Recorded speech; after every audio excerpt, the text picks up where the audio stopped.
Good day. My name is Celestine Aho, and I will present an overview of the feasibility, safety, and impact of probiotics and vaccine immunity in PNG infants, also known in short as the IMPROVE study. I'll be also presenting preliminary data from this study. I'd like to thank Prof. Richmond and Maddie for the slides to this talk. Infants in the highlands of Papua New Guinea have one of the highest risks in the world for pneumonia and pneumococcal infections.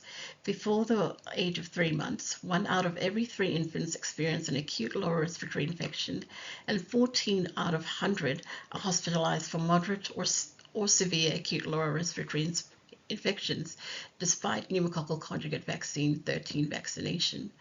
These episodes are mostly caused by Streptococcus pneumoniae and or non-typable Haemophilus influenzae. Almost 100% of infants have been colonized with pneumococci and non-typable Haemophilus by 1 month of age.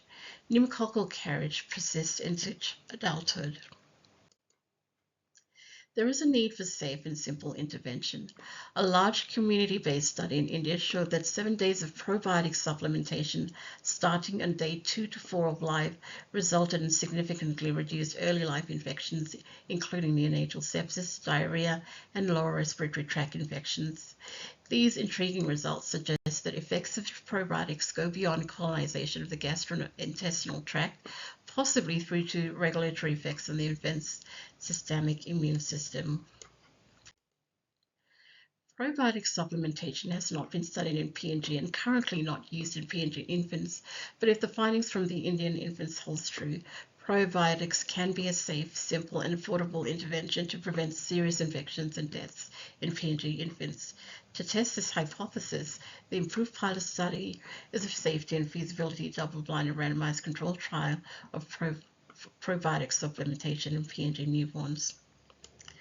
So the primary objective of the pilot study is to demonstrate that once daily symbiotic supplementation for 7 days, starting within 72 hours of birth in PNG infants, is feasible, culturally acceptable, safe, and without adverse effects. The secondary objective was to study whether symbiotic intervention results in intestinal colonization with the administered probiotic bacteria in PNG infants. 244 newborns were randomized to 1:1:1 to receive daily for 7 days, starting 72 hours of birth, to receive Lactobacillus plantarum strain or Bifidobacterium longum subspecies inventus strain, or a placebo. 65 babies were initially randomized per group, but this was increased to 80 due to COVID-19 related dropouts. This table shows the study visits and the sample collection time points, including the vaccination times. Rectal swab and stool, where feasible, were collected at 7 time points to assess the gut colonization.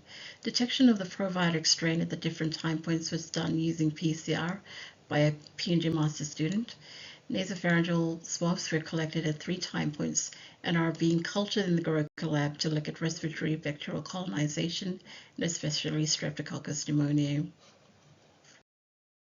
This table shows the demographics of the IMPROVE cohort.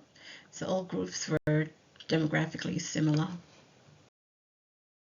89% of participants completed daily treatment from day 1 to 7. 15 participants only missed 1 dose, and 1 missed 2 doses. 10 withdrew from the study in the first week, and this was not due to any adverse events. Study treatment was well tolerated. 2 participants vomited during the 30-minute post-treatment observation period.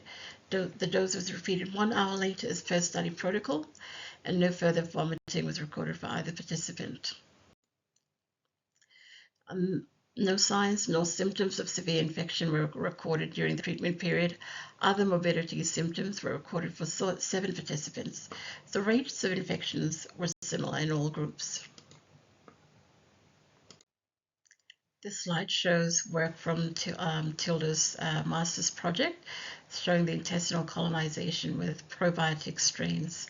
The graph on the left shows the Lactobacillus plantarum colonization in the treatment groups, And the graph on the right shows the Bifido-Inventis colonization within treatment groups. So as you can see, lower rates of Lactobacillus plantarum colonization, and this was not persistent. There's high background colonization rates for Bifido-Inventis. So in summary, recruitment was completed in challenging times. A total of 244 participants were recruited into the study. The study started in October 2020 and follow-up visits ended in December 2023. It was quite an intensive study, and you will see presentations from two of my colleagues. So Joycelyn Safura, who was the clinical coordinator on the study, who will present the clinical aspects of the study, and my other colleague, Joe Jude, who's a scientific officer, who will present the lab aspect of the study. So the symbiotics was well tolerated with very few adverse events in the first week. There were high Bifido-Inventis colonization rates in all treatment groups, suggesting high colonization rates in the community. There were lower pneumonia and sepsis rates than anticipated from previous PNG infant studies, particularly for acute lower respiratory infections, which is similar to placebo for intervention groups. Pneumococcal conjugate vaccine responses appear robust across groups for the majority of vaccine serotypes. This result was not presented in this presentation. Further investigation to examine responses to other vaccines, mucosal immunity, and nasopharyngeal carriage of pneumococci and other viral and bacterial pathogens is ongoing. Thank you for your attention.